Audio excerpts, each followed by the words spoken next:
dan menjadikan Indonesia negara maju yang kita cita-citakan. Meskipun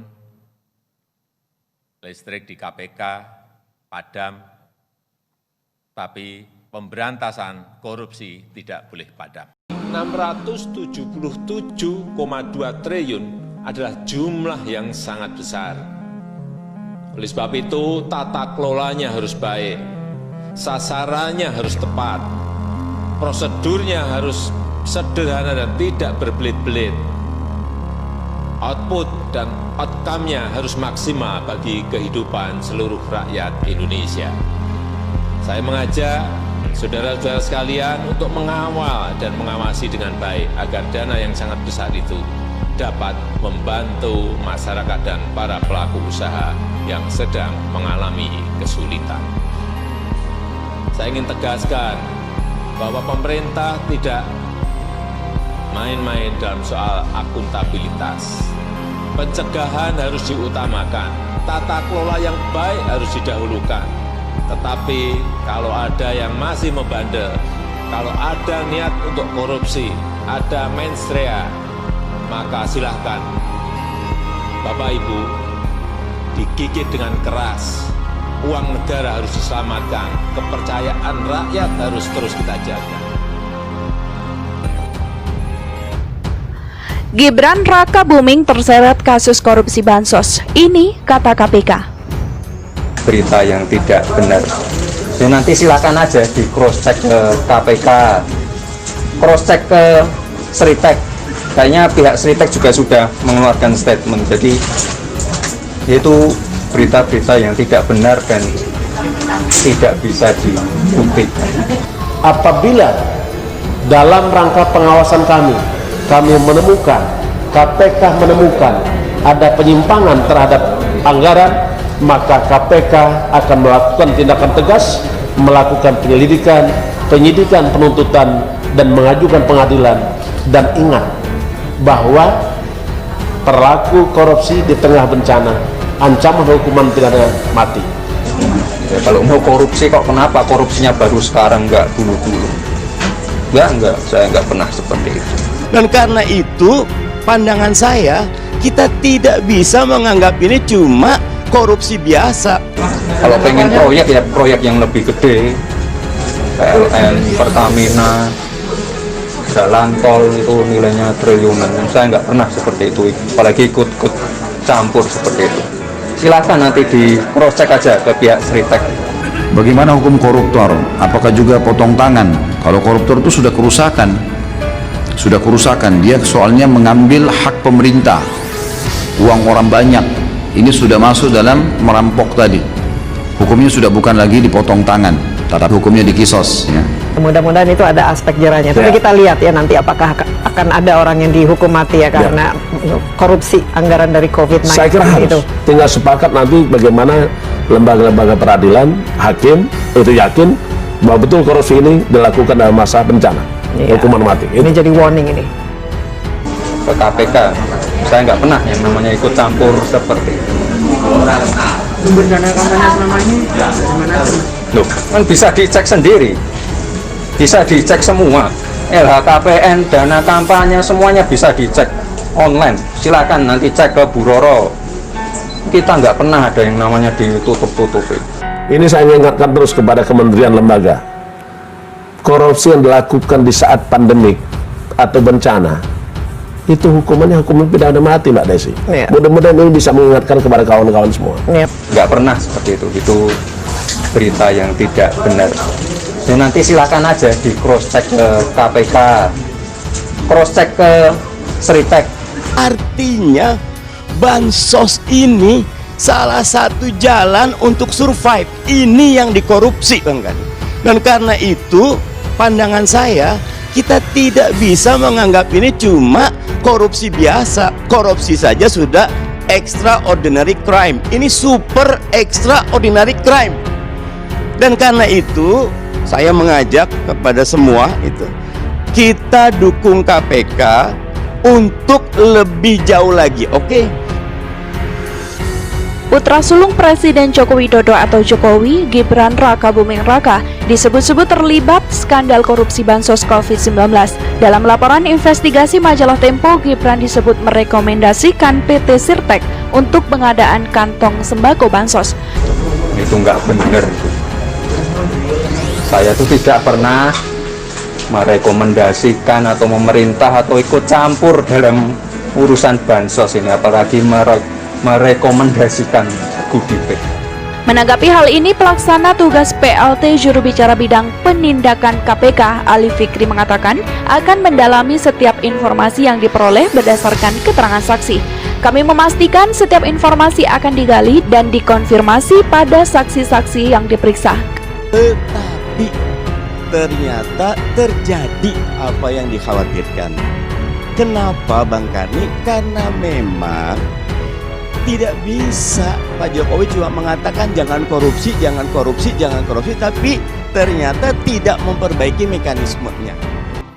Acara peringatan Hari Anti Korupsi Sedunia tahun 2020 dimulai. Mengembangkan budaya anti korupsi dan menumbuhkan rasa malu menikmati hasil korupsi merupakan hulu yang penting dalam pencegahan tindak pidana korupsi.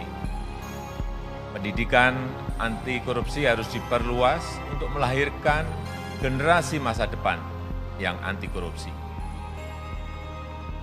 Tetapi membangun sistem yang menutup peluang terjadinya tindak pidana korupsi juga merupakan kunci utama. Semua lembaga pemerintahan harus terus meningkatkan transparansi, meningkatkan akuntabilitas, melakukan penyederhanaan proses kerja dan proses pelayanan kepada masyarakat untuk meminimalisir peluang korupsi sekaligus meningkatkan kualitas pelayanan kepada masyarakat. Pemerintah berusaha keras untuk melakukan reformasi struktural secara besar-besaran. Regulasi yang tumpang tindih dan prosedur yang rumit terus akan kita pangkas.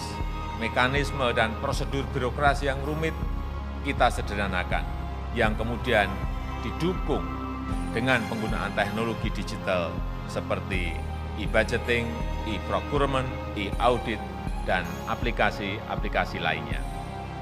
Namun, orientasi dan mindset dalam pengawasan dan penegakan hukum harus diarahkan untuk perbaikan tata kelola dan pencegahan korupsi. Kinerja penegakan bukan diukur dari seberapa banyak kasus yang ditemukan, tetapi pada bagaimana mencegah secara berkelanjutan agar tindak pidana korupsi itu tidak sampai terjadi lagi. Saya berharap dengan langkah-langkah yang sistematis, yang sistemik dari hulu sampai hilir, kita bisa lebih efektif memberantas korupsi, lebih efektif memberantas kemiskinan dan mengurangi pengangguran, dan menjadikan Indonesia negara maju yang kita cita-citakan. Meskipun listrik di KPK padam, tapi pemberantasan korupsi tidak boleh padam. Saya tutup, terima kasih. Wassalamualaikum warahmatullahi wabarakatuh. Om Santi Santi, Santi Om, Namo Buddhaya. Menghormati proses hukum yang tengah berjalan di KPK. Kita menghormati. Dan saya percaya KPK bekerja transparan, terbuka, profesional. Pemerintah konsisten mendukung upaya pencegahan dan pemberantasan korupsi. Kata Ali kepada Senin 21 Desember 2020. 1. Semua akan dibuka saat proses persidangan. PLT juru bicara bidang penindakan KPK, Ali Fikri. Ali mengatakan penyidik masih akan melengkapi data, bukti, dan informasi mengenai pemanggilan dan pemeriksaan sejumlah saksi. Dia menambahkan saat ini proses penyelesaian berkas perkara kasus itu masih terus berlangsung. Namun demikian, tentu terkait materi penyidikan tidak bisa kami sampaikan saat ini, karena semua akan terbuka pada waktunya nanti ketika proses persidangan yang terbuka untuk umum, kata Ali. Kedua, PDI Perjuangan belum tahu kabar Gibran terseret kasus bansos. Ketua DPP PDI Perjuangan Hendrawan Supratikno mengaku belum mengetahui kabar Gibran diduga terseret kasus bansos. Hendrawan juga enggan berkomentar tentang kabar dana hasil korupsi bansos yang disangkakan kepada ex-Mensos Juliari Batubara itu mengalir ke PDIP untuk memenangkan gelaran Pilkada 2020. No comment, kata Hendrawan kepada Minggu 20 Desember 2020 malam. Sementara itu, anggota DPR fraksi PKS Mardani Alisera meminta KPK untuk mengusut tuntas kasus skandal bansos hingga ke hulunya. Ia menyebut semua fakta harus dibuka termasuk semua pihak yang ada bukti keterlibatan mesti dimintai keterangan dan diselidiki. Mendorong KPK untuk membongkar tuntas semua yang terlibat. Hukum mesti adil ke atas dan ke bawah, kata Mardani. Ketiga, total ada 5 tersangka terkait kasus suap bansos COVID-19.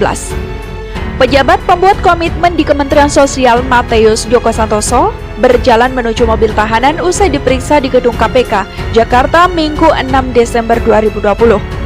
Dalam kasus ini, KPK sudah menetapkan 5 orang tersangka sebagai pihak terduga penerima, yakni Juliari, serta 2 pejabat PPK Kemensos, Matius Djoko Santoso dan Adi Wahyono, sebagai pihak terduga pemberi Adrian I.M.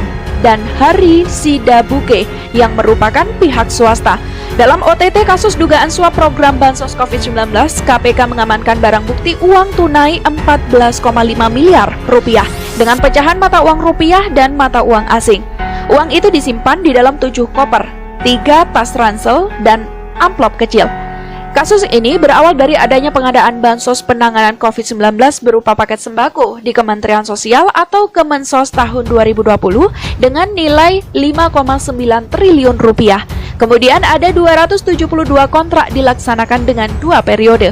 Juliari Batubara menunjuk Matius dan Adi Wahyono sebagai pejabat pembuat komitmen atau PPK untuk melaksanakan proyek tersebut. Mereka menunjuk langsung para pihak yang menjadi rekanan.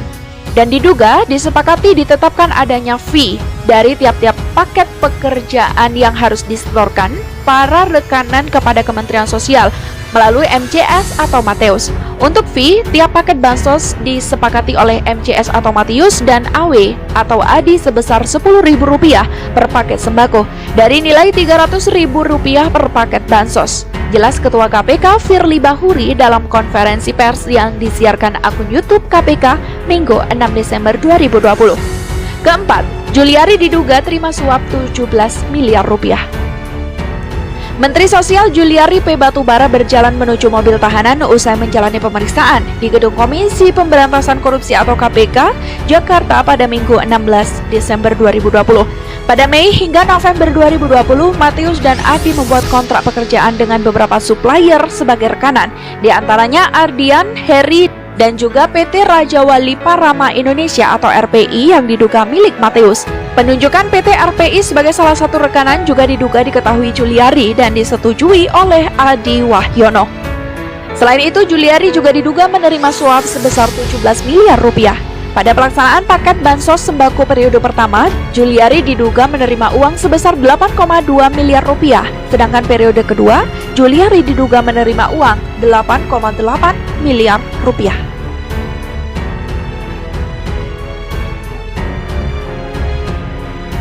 Ketiga, total ada 5 tersangka terkait kasus suap bansos COVID-19. Pejabat pembuat komitmen di Kementerian Sosial Matius Djoko Santoso berjalan menuju mobil tahanan usai diperiksa di gedung KPK, Jakarta Minggu 6 Desember 2020. Dalam kasus ini, KPK sudah menetapkan 5 orang tersangka sebagai pihak terduga penerima, yakni Juliari, serta 2 pejabat PPK Kemensos, Matius Djoko Santoso dan Adi Wahyono, sebagai pihak terduga pemberi Adrian I.